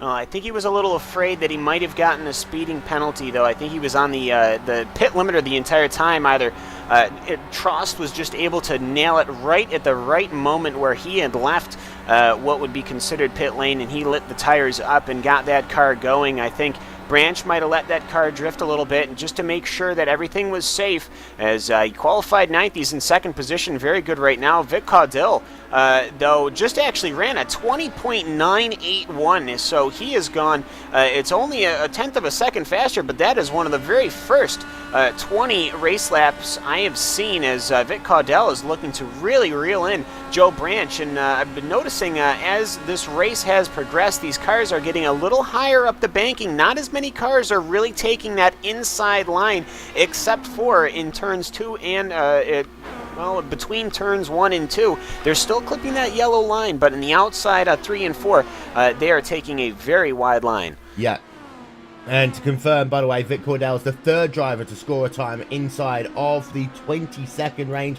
We've got Alex Simpson back on pit road. He's off sequence to everyone else, and this is going to really hurt him. He's back up into P4. He slipped now down into P number 11 again. He scored his 1 lap down. He had the chance to take some good points away from Holgate in the championship today. Unlikely to happen as things stand. Caudill still runs in P3. Tim Doyle still runs in P4. This has been a race of 2 halves, really, Rachel, for Tim Doyle. First half was miserable. We saw them lose that car almost 3 or 4 times. The second half, this is Tim Doyle at his finest. Mr. Consistency, long run, fuel runs, and he's just got to get himself past Eric Davis, although he does seem to be struggling still a little bit with front downforce from that car. Yeah, I don't think Tim Doyle's car was particularly happy about traffic earlier on in the race. They've clearly made some adjustments to that car during the pit stops we've seen, and that car handling a lot better. So actually a bit less aero on that car, so he's a little less affected by the bad air behind the cars. Dirty air should make it a little bit more suitable, but he's only got a little bit more speed as he pushed wide there, and that's allowed Eric Davis to catch up to the back of him. Although Davis has scored 1 lap down in that cycle, so Davis definitely doing a great job here today, and could be a factor later on as he just takes the wall there very much. Nearly. Yeah, but he's okay for the time being. Let's cycle back. I'm going to talk about Brandon Trost in a minute, but I want to run through the rest of your top 10 quickly, if we can. Presented by Verizon. Paul Jennings is in P number 5, up 10 places from where he started. And of course, he's had himself a crazy day here. He's being caught right now, though, by Jim McClure. This is the last step inside the top 5 as it stands. The Grateful Dead number 9 machine, well, he's had himself an interesting old day himself. There you can see the number 9 car there, as Matt Pavelski is back on pit road, and he's going to make himself a 4th pit stop of the day, as Alex Simpson did a moment ago. Jim McClure up 2 places from where he started in that Snake Pit Racing number 9 car. Last time by, did himself a 21.503. Gary Borgenhagen, Broken Arrow, runs in P number 7 right now. And then rounding out your top 8 is Christian Steele. 8 guys on the lead lap. There you can see Steele in the ARX Racing number 78 car. But just like last time, one thing is going to hurt the chance of Brandon Trost to win this event by the looks of it. And that one is traffic. Let's see if he's any better this time around. But he lost himself about a second, Cam, trying to get himself past Tim Miller in the number 91 machine. And it seems to be that, again, Trost is struggling to get past some traffic, although that time by, that was Turner who let Trost go past without any issue at all. Yes, I was going to say, he had made that pass on the lapped car. The lapped car had moved out and didn't challenge Trost at all. I'm almost wondering if his DW12 is set up to where that front nose is a much more aero-dependent than perhaps the cars of Joe Branch or Vic Caudill, as he seems to always be caught out in trying to pass these lap cars as he comes upon Christian Steele, as we'll see what the 8th position Christian Steele will have to do. Now, Steele is all running by his lonesome, so he'll let the leader go by on the inside. Now, I almost got to worry up there as he goes well wide what he is going to do if he catches some of that clag and marbles. Perhaps maybe one of these cars that are trying to let these leaders through doesn't slip up and hit that wall, which would be very disastrous for everybody. Indeed, as we're just having a look there, the gap is 1.8 seconds right now. Jim McClure then, back on pit road, so it looks like he can't make it to the end of this race. 22 laps going to be needed to get to the end of this event after this one. McClure having to bring that car on towards pit road. So, some of these guys gambled on alternate strategy, weren't able to make it work for them. McClure going to fall out of the top 10 potentially, No, he'll actually be in P number 10 when all is said and done. Pavelski has done himself another pit stop as well. Although, actually, no, Pavelski might actually be right there with him as they come off of turn number 2. Indeed, they are. Let's go on board then with McClure. And indeed, you can see Pavelski moves past and McClure now out of the top 10 in this event. But Cordell still right behind Joe Branch. 6 tenths of a second separating these two drivers. At this stage of the event, Rachel, even though these two are teammates, there's not really anything you can do. You've not got enough time to swap positions and then have Cordell try and, dance to the race lead. Realistically, Cordell's going to have to hope that Branch makes a mistake or something happens on track, maybe a caution to reset the field. Otherwise, realistically, P3 is as high as he's going to get. I think it very much will be, it's one of those situations where he's really pushed as much as he can, but I don't think he's got a big enough car to get up to the back of Vic Cordell. It's just we've seen him have better speed, more consistent speed, but I just don't think perhaps he has enough to chase down a wily campaigner like Cordell. Yeah, there you can see that number 33 DHL car then coming through turn number 1 and 2. One more time. We're actually riding on board with him now in that DHL car. We're under caution. No, we're not under caution. I take that one back. But we are still under green here. Just the engine notes seem very weird there. Some people look like maybe we're just saving a bit of fuel. But Brian Trost, 1.5 seconds a gap between himself and Joe Branch. Of course, Trost came onto pit road at the same time as Joe Branch last time around. But they came onto pit road the same time earlier, and Joe Branch was able to catch in the latter stages of this event. 16 laps to go in this event. And it's potentially, having a look at the lap times, maybe Trost is being a little bit more conservative on the use of the weight jack and the anti-roll bars. Maybe he's got that one figured out. Of course, maybe, he may have just, chucked a couple of clips of front wing into that car, knowing the fact that this track is spread out now and he's going to have to get through traffic when he was on his last pit stop, as he's going to breeze past the broken aero machine, one of the broken aero machines, and that was Gary Borkenhagen to beat 5 drivers now on the lead lap. Yes, and I'm wondering also if perhaps we didn't really have that full green flag run at the start of this race. We had that early caution. So I was wondering if that didn't throw off the adjustments. Perhaps somebody didn't reset their adjustments or restart their sequence of running. As, of course, these adjustments, as somebody is around. Gary Borkenhagen's around, and we do have the caution out now. It's that one that we said could well happen. Gary Borkenhagen, 099 car. This field is reset. Let's have a look, figure out what happened to Gary Borkenhagen then. And this is going to be, I believe, down in turn number 1 and 2. Let's have a look from our aerial coverage brought to you by An1 Design. Down in towards turn number 1, in towards turn 2. Does the back end, the back end just seems to step out there. Stepped out, actually, Rachel, a little bit late on that 099 car. It seems to be okay, and then it just seems to be, it's that point of traction. He just lost it. Back end stepped out. He loses the car. Gary Borkenhagen, we're going to have ourselves a caution to the end of this one. We are, and we know that pretty much everybody here, Will, is going to be good to the end on fuel. This raises an interesting strategy.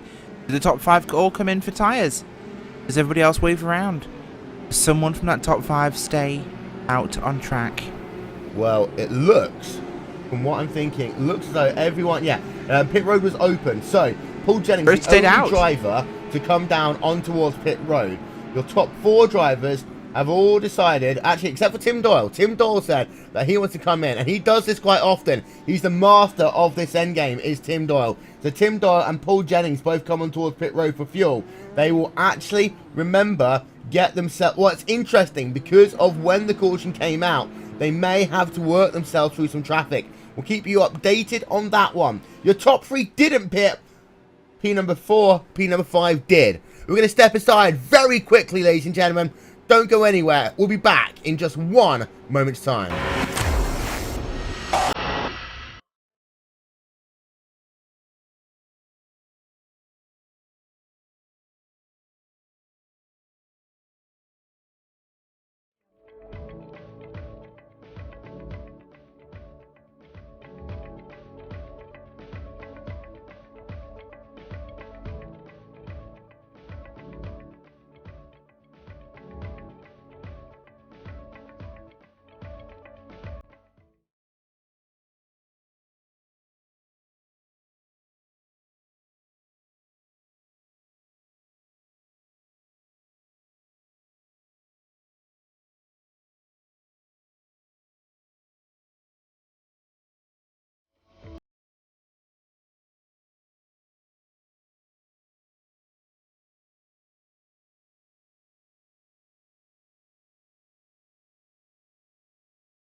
Well, we've been talking about dynamic track conditions all day, and there's a nice little video there from our friends over at iRacing to explain what it is. And of course, this is the world's most realistic racing simulator.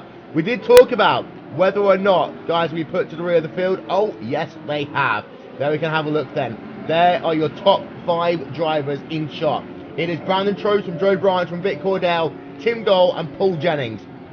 The easy money on this one is potentially on Tim Doyle. He's a master of this situation. He knows exactly what he has to do. But Vic Cordell, Joe Branch, and Brandon Trost, they have basically just got to hang on for dear life on this restart and hope that Tim Doyle doesn't just try and run round the outside of them. The outside line will work for Doyle for the first couple of laps, but Brandon Trost will be the one to bring the field back to green flag racing. 141 laps of 150 going to be scored complete as that pace car coming on towards pit road. Trost goes immediately down to the inside. That'll be a black flag penalty almost there for Tim Doyle. We'll have to keep an eye out on that one there, but that looked as though that was very, very close for Tim Doyle. And if he comes onto pit road, it was all because of the fact he was in the wrong place at the wrong time. But Branch now to the outside through turn number 3 and 4. This is all getting going and looking down. 2 positions in 1 corner. Tim Doyle up into P number 2, Rachel. What an amazing move there by Tim Doyle, just threading the needle round the outside of Vic Cordell, round the inside of Joe Branch. What an incredible move from Doyle. Now that could signal that he has to come in a couple of laps for his black flag, or he's completely clear, but he wants this race win, and those new tyres might be everything for him. He's going to the lead. He's going for the race lead there, down in towards turn number 1. Brandon Trost on the inside, Tim Doyle on the outside. This could be a good old switchback as they come down on the back straightaway. There you can see Tim Doyle outside line. The grip means everything. He's holding that inside line, outside line perfectly there. 2 wide as they head themselves down towards 6 to go here. Tim Doyle still holding that outside line, and he's still got Brandon Trost on the inside, and Tim Doyle clears. He is to the point. Brandon Trost down into P number 2. Paul Jennings in towards P number 2 now, potentially. Trost lost it on the back straight away, but Paul Jennings will try to get the position, wasn't able to do so, and well, Joe Branch in P4, Vic Cordell in P5, but there was a concertina effect there, Cam, on that restart with the likes of Joe Branch and Vic Cordell. It all got bunched up, as you can see, defensive line now being taken by Brandon Trost over Paul Jennings. Yeah, it says Brandon Trost has really gone down to that inside line ever since the start of this restart, as he will go slip down into 3rd, and Joe Branch will now lock in on that 007 car, Brandon Trost, and Tim Doyle in the melee is pulling away just as we had seen. I was going to say I do not see why the front runners wouldn't have come in and gotten tires, and now we see why Tim Doyle putting down the lap times as he just did a 20.9 then a 21.0, so he is going to absolutely be able to pull away. Paul Jennings can only pull a 21.1, and that's the fastest lap of his race, but Tim Doyle is running 20.9s lap after lap, Will. Yeah, so we've only got ourselves now 2 laps to go at the line. Tim Doyle leads by 1.6 seconds over Paul Jennings. The battle, the only big outstanding battle, is this one between Branch and Cordell. 2 teammates. Through turn number 1 and 2 they come. There we can see there, Cordell is going to get himself the better run. He has the inside line as they work themselves down in towards turn number 3 and 4. On board with Cordell, and he's clear now of his teammate. The white flag is going to be out. There is going to be 1 more lap of this motor race to go as Tim Doyle brings the car through turn number 1 and 2. I said as we got back to green flag racing, always keep an eye out on Tim Doyle because he is a master of this situation. He's had a rough season, but the Foyt Wind number 11 car of Tim Doyle is back to 16th Street Racing League victory lane. Paul Jennings, his best event of the season. P2 for him. Brandon Trost in 3rd. He's utterly disappointed. Vic Cordell in 4th. And then Joe Branch rounds out your top 5. What a crazy last couple of laps we have had to this one. But Tim Doyle is your winner here at the magical Milwaukee Mile. Are we going to see some donuts? Doesn't look like it, actually. That is going to be it for Tim Doyle. No donuts, just out of the car and off to go and get himself some of that delicious Foyt wine. But what a crazy, crazy event we've had to the end of this one. We're going to try and cycle our cameras back and show you what happened on that restart, because it was utterly crazy. As we can see there, there is the restart. It's going to happen in a moment's time. So we'll just show you the result up on your screen first. Then we'll run through the replay of what happened on this one. But here, final race results then from 16th Street Racing League at the magical Milwaukee Mile.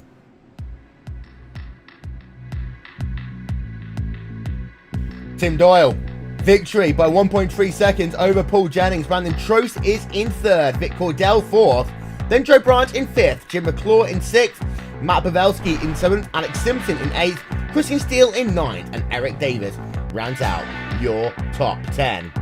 Then you got yourself Gary Borkenhagen, Brian Karzeski, Jack Turner, Tim Miller, Christopher Demerit, Niles Anders, Brandon Trano, Tim Holgate, Chuck Eisenbach, and Brian Simpson. We'll talk about Holgate and Trano in a couple of moments' time as well. Of course, the big story of the day is that one.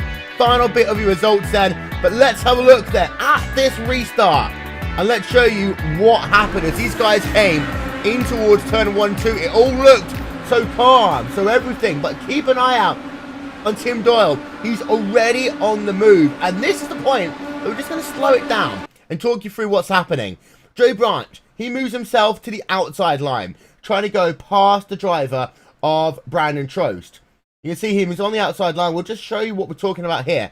There's Joe Branch. All of a sudden, he's going to get loose through the exit of the corner, and, well, he's then going to fall back. At the same time, through the middle is going to come Tim Doyle, and he just threads the needle there. Absolutely superb stuff. Driver of Joe Branch is falling back at this point. He's going to lose out as dramatically, but it actually bunches the field back up as a consequence, because now we're just going to speed that tape up again for you. You can see down to the inside will go Vic Cordell for just one moment, down in towards turn 1 and 2, and you can see that is all bunched up again. Cordell right there with Joe Branch, and you can just see how close it is between those two drivers. They work themselves through turn 1 and 2, but look at the outside line. Look at Paul Jennings there. He's going to head himself round the outside in a moment's time as Branch and Cordell almost come together off of the first corner. We'll speed that tape back up for you. You can see now we're going to have another situation of Jennings trying to thread the needle. He goes through one, but then he tries to duck down to the inside. He actually holds the outside line for a moment, but Jennings actually then manages to push himself through. He does exactly the same thing as Tim Doyle. He threads the needle, takes one, takes two drivers, and that is why Paul Jennings moved himself up into P2. Absolutely incredible racing by a number of these drivers. As there you can see, Paul Jennings able to hold the outside line. And from then on in, it's all going to be academic as well, because Tim Doyle is now going to move himself to the outside of Brandon Trost. And you can see the two defined, clear lanes on this racetrack. And, well, Tim Doyle can choose to be wherever he wants to. There you can see the track seam, normally separating the inside from the outside. Well, it's kind of simple from here. He's alongside, goes down onto the outside seam as they come down in towards turn number 3 and 4. Notice the point that Brandon Trost turns that car. They pretty much turn in sequence. So they're turning at the same time, but Brandon Trost is going to scrub more speed on that inside line. You see, they're leaving some good gaps at this stage between them as well.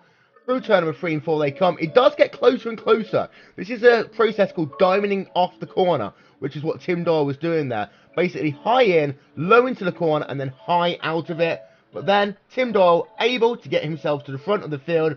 He wins round number 5 of the 16th Street Racing League.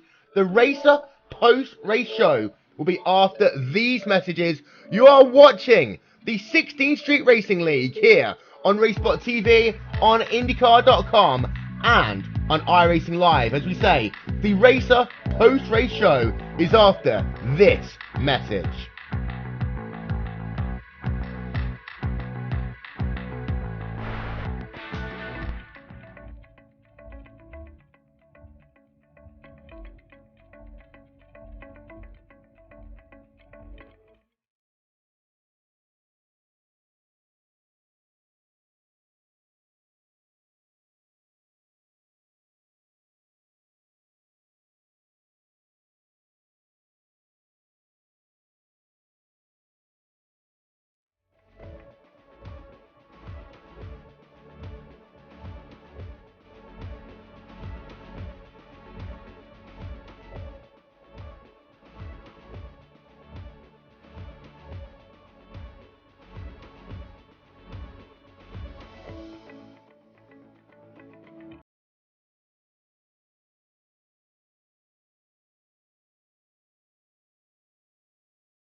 Welcome, ladies and gentlemen, to the Racer post-race show here from round number 5 of the 16th Street Racing League.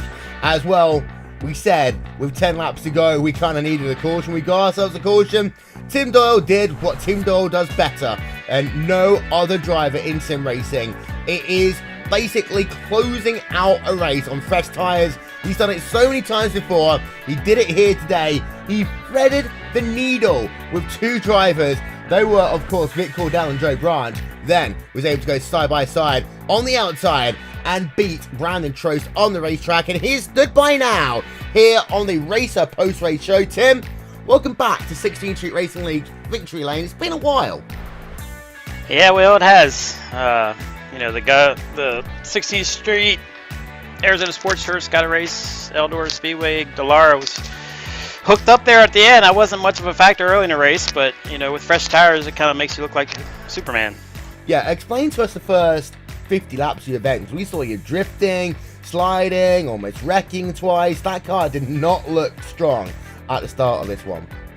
Yeah, I was just searching. I thought, in testing and practice, I thought I had a line, and it just for whatever reason in traffic, it was really hard to I think I was pushing the tires too much early, and it just made the car push the rest of the run, and it just made it hard for me to, stay where I was at. People were passing me and missing my line, hitting the apron, getting sideways. I'm, making adjustments and everything, but the first 2/3 of the race, I was constantly fighting the car, trying to find the line and trying to find what's a good balance with it.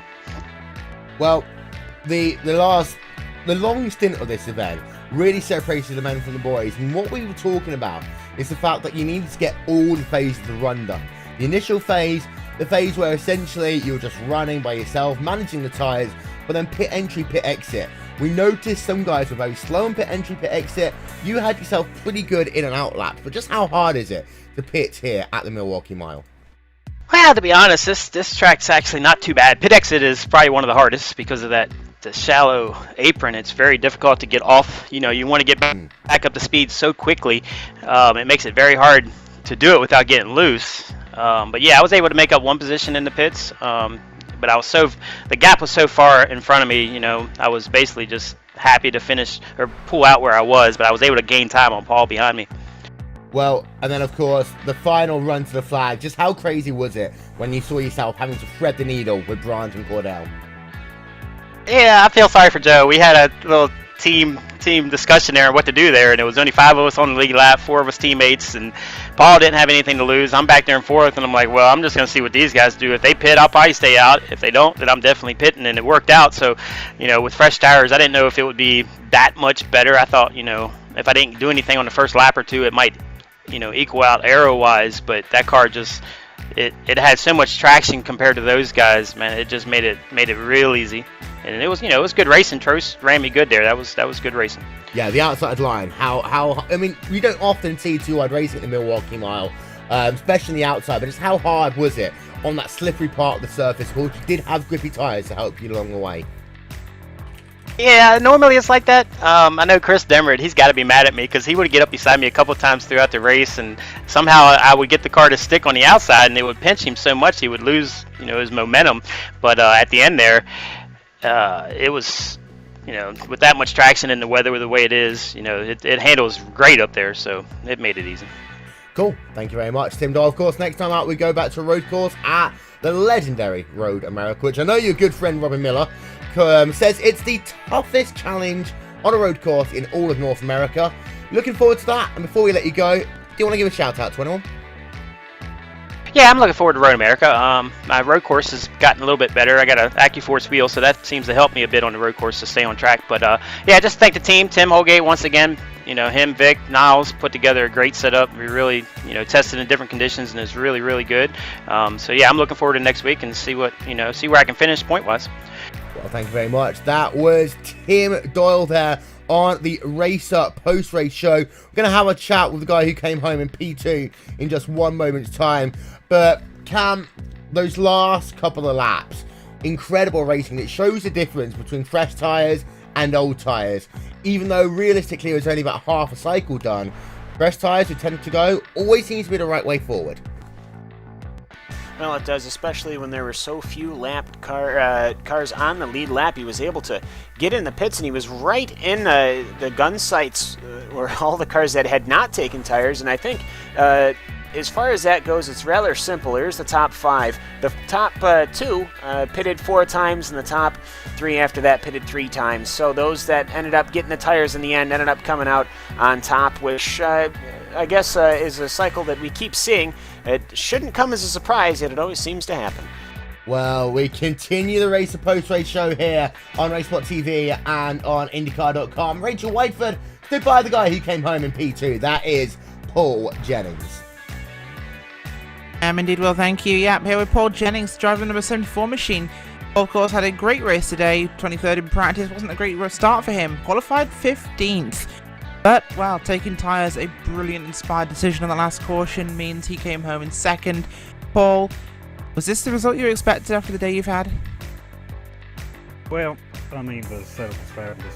Everybody on the team done a great job. And this isn't my best track, I'll be the first to admit that. But I had about a 5th place car, and when that caution came out, and I knew any chance to win the race was to get fresh tires, because I didn't feel the leaders would give up a track position for fresh tires, and front 3 didn't, and when green dropped, I knew I had a few laps, and I just took advantage of the tires, went hard as I could, and Forsman was able to get out of there 2nd.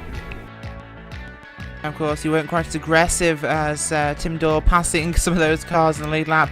Were you expecting another caution before the flag, or were you really just planning on getting past Brandon Traynor? Oh, Stephen. Well, yeah, Dorr, he got a little more aggressive than I did coming through traffic, and that gave him a little bit of a gap. Once I got to 2nd, I was catching him a little bit there at the end, but he hustled up through traffic a little better than I did, and I was kind of expecting another caution, but kind of glad it didn't. I didn't want to see that race end on a caution. Good and hard as the racing was there at the end, just. Next result for you tonight, yeah. And well, Paul Jennings comes home in 2nd place, 2nd spot on the podium. Yeah, 2nd step here today. An incredible job there for Paul Jennings. And that's the thing there, Rachel. When you get down to the end of these events, you got 10 to go. It's the gamble, but it sometimes pays off. And Paul said, you know, it's a P5 car that finished in P2. The gambling sometimes can pay off. Absolutely, and gambling is the nature of racing. You make sure you make that right decision at the right time, and it'll pay off for you. But at the same time, you've also got to be very prepared for it to go horrifically wrong at the same time. And you take those risks every day, and you come home with those occasional ones where it's gone perfectly right. Yeah, let's continue the Racer Post-Race show then. Stood by with Brandon Trost. Brandon, you talked about the fact that you felt you were held up by some lap traffic here today, which essentially was what saw Joe Branch close up to in that long stint we had in the middle of this event. Talk us through the kind of downfalls you had in your cars and just how hard it was to negotiate traffic on this racetrack.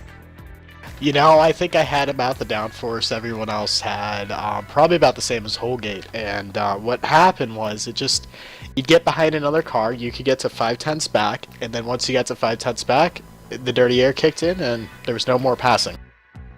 Well, you did finish yourself P3 when all was said and done, of course, the first driver not to take tyres. In hindsight, do you regret the decision? No, I actually regret, with 36 to go, smacking my car into the wall and destroying the side pod the most, because that was the biggest mistake in the race. Not the tires. I mean, I think I might have even had a shot on the old tires if I didn't have a destroyed car, but... Next, you go to Road America. Road America, 4 miles in length, left and right-handers. One of the most easy but most difficult road courses in the schedule, all at the same time. Is it a track you're looking forward to at all? I can't talk about Road America because I've never driven it. I don't even own it on iRacing. I gotta buy it.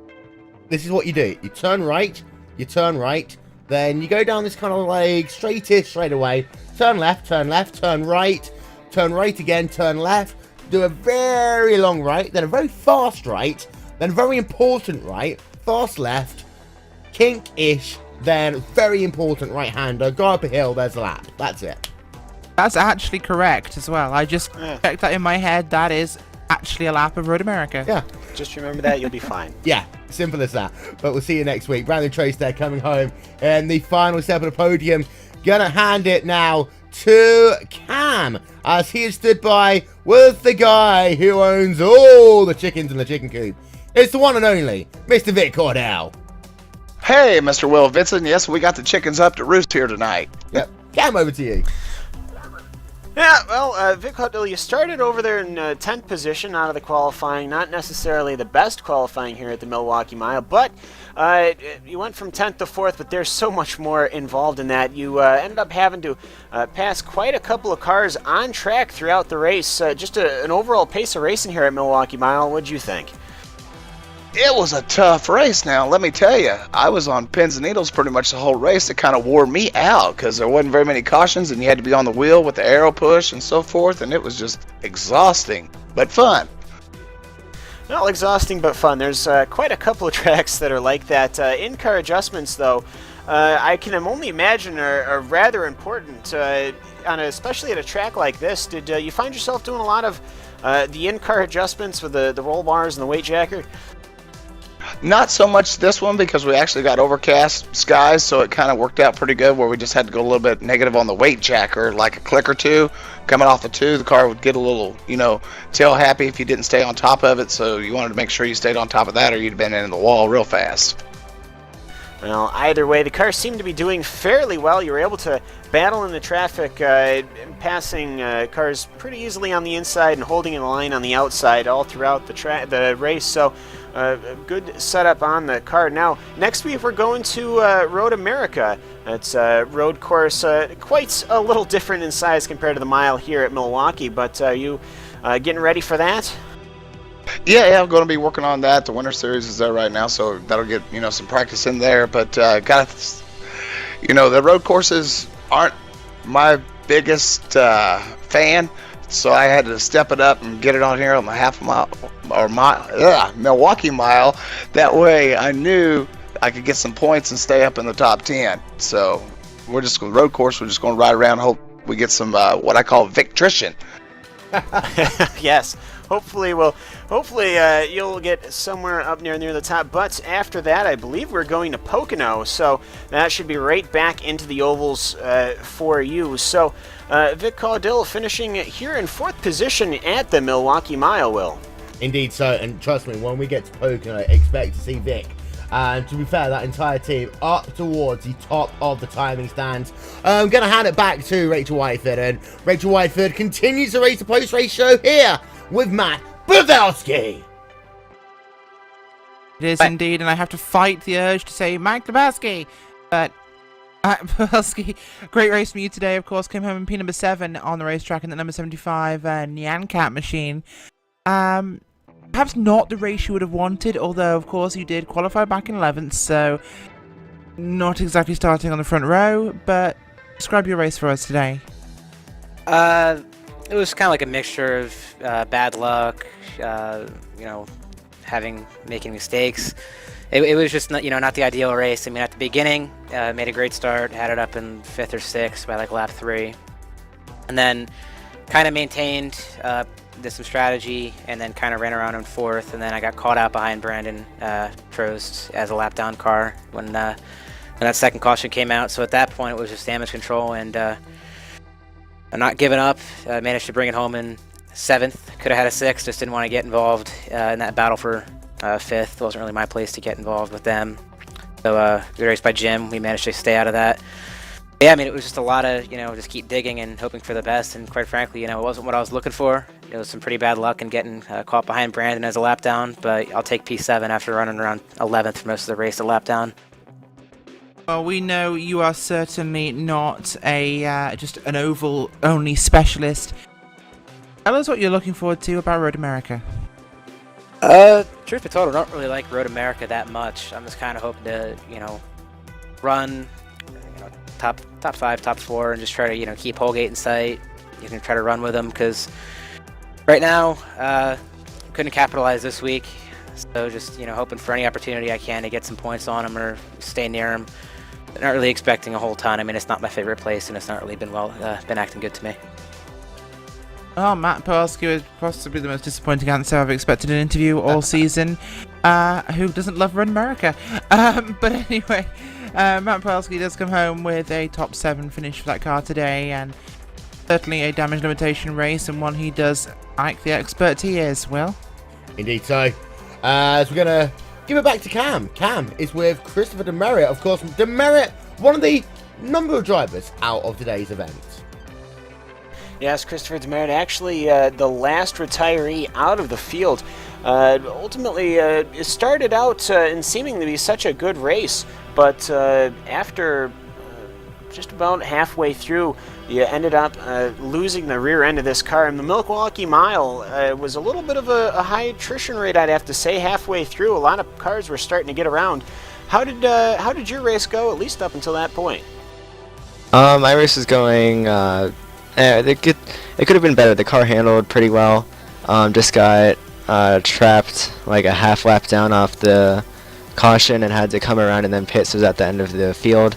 And was hoping that would go green, because when green flag pit stops would have rolled around, I would have been higher in the standings at that point. But otherwise, I had fun racing everyone. Just was actually being too cautious with my line coming out of 2, and then didn't correct enough, and just had too much wheel in it and spun it. Well, and just as easy as that, the race can be over, at least here at Milwaukee. But going to Road America, not too shabby of a track, though. Are you excited for the road course, or are you going to be getting really excited for Pocono the week after that? Oh, I'm more excited for Pocono. I'm an oval guy, but I'll still enjoy Road America. It's a fun place, but I'm not looking to be as competitive as I will at Pocono. All right, well, Christopher Demerit, well, the race might have started fairly well, ended up finishing down in 15th, looking to recover, hopefully, in the next couple of weeks, Will. Indeed, so, and finally, time for the tough question. Mr. Tim Holgate is here now on RaceSpotTV. What happened there, Tim? Well, you know, if there was a standings for karma points, we'd definitely be dropping in those standings, or leading them, depending on how you want to look at it, so... pretty much just need to apologize to Brandon and to the Broken Arrow team there. That was just a bona fide brain fart for the most part. There was a little bit of miscommunication, a little bit of bad acting and thinking for me in terms of I actually thought he was giving up the position, and there probably was no reason for him to be doing that at that point. And I was just too late getting on the binders to let him back in on his line. And you know, that was the end of our race. We had an awesome car. It's horrible for our team. You know, just a bad decision on my part, and it, you know, ends up winding up costing us a race probably. But you know, congratulations to Tim for the victory. It's great to see our team up there. You know, 4 guys in the top 5. Yeah, it's today of potentially what could have been, of course. But next time out, we go back to the road course at Road America. Is it into a case now that you can't afford to make any more mistakes in this championship, and is that going to impact on what you do in terms of qualifying, how hard you push in racing situations, so that you don't have to be neck and neck with someone when we get to Indy? Not at all. Points racing is no fun. We go for it every race. We're out there to win races. The moment you're not trying to win races is the moment you start moving back in the field. Well, there we are. There's a nice, honest answer there. Next time out, though, we go to Road America. It's a 4-mile epic of a racetrack as we stay in the beautiful state of Wisconsin. You gonna get back to victory lane in that one? It's a fantastic track. I love running it. We're gonna see what happens. Well, Tim Holgate, disappointing day for him, of course, all the way down in P number 18. That is almost all we have time for. And Cam, we go from one legendary racetrack in the Midwest in Wisconsin to another legendary racetrack in the Midwest. That time, it's going to be Road America. And as you say, Robin Miller, of course, everyone knows Robin Miller in IndyCar, but he calls it the toughest road race challenge in all of America. I don't think you can really doubt him on that. Oh, not at all. It's an extraordinarily long track, built in 1955, so as far as how the turns have developed over the years, it is still a very old-fashioned track, as we would call it. A lot of really tough corners. It's 14 corners that are properly named, no letters in the numbers, for once, unlike normal American tracks. So it's just one of those tracks where you have 2 very long straights, but you really don't get a chance to feel it, as those entire straights, you're just using that to pull up alongside somebody, and it becomes very stressful very quickly. And Rachel, the championship will be officially halfway at the halfway point of the next race. But in terms of the championship, it is not quite blown wide open. It's as if the door's just been left ajar. Well, the door is firmly ajar for this one, Will, and I wouldn't say this changes everything. This certainly makes things more interesting, and what do we love more about racing than interesting racing, especially when there are points at stake. When drivers have to go points racing, everything is different. We get new people pushing through with nothing to lose. We have exciting racing finishes from guys who might not have necessarily been in that spot. And of course, when you lose a championship contender, or in this case lose two, wow, there's everything wide open. Indeed. Thank you very much to both Rachel Whiteford and Cam Walsh. A shout out to both Paul Jenkins and Aaron Likens. I know you guys can't be with us. We miss you. We'll see you in a couple of weeks' time. Don't forget, it's an incredibly busy week of action here on RaceSpotTV. We kick things off again on Saturday with the iRacing.com Pro Series of Road Racing. That one is from 1:30 p.m. GMT. It is live on RaceSpotTV and on iRacing Live. By the way, if you want to see the NASCAR Pro Series, feel free to go and check it out now we're off air. It's on iRacing Live. They're on every Tuesday at 9 p.m. Eastern Time. So what you do, you watch us, then you go and watch the Pro Series of NASCAR. Simple as that. But then also, on Saturday, we go back for the World Cup of iRacing. Seeded number 1 is Club Finland. Number 2 is Club UK and Ireland, and number 3 is Club Diat. But those 3 clubs separated by just 15 points in the group stages. It is the tightest seeding we have had in iRacing.com history. Seeded 4th is Club Northwest, and then 5th is Club Canada.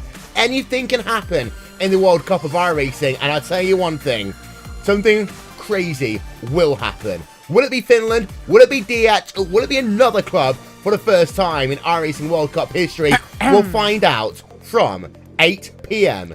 GMT. Don't forget also, we'll be back next week for continuation of the 16th Street Racing League here on RaceSpotTV, on IndyCar.com, and on iRacing Live. Next time out, we head ourselves over to Wisconsin once again, as we head ourselves over to Road America. That will be same time, same place, 8 p.m.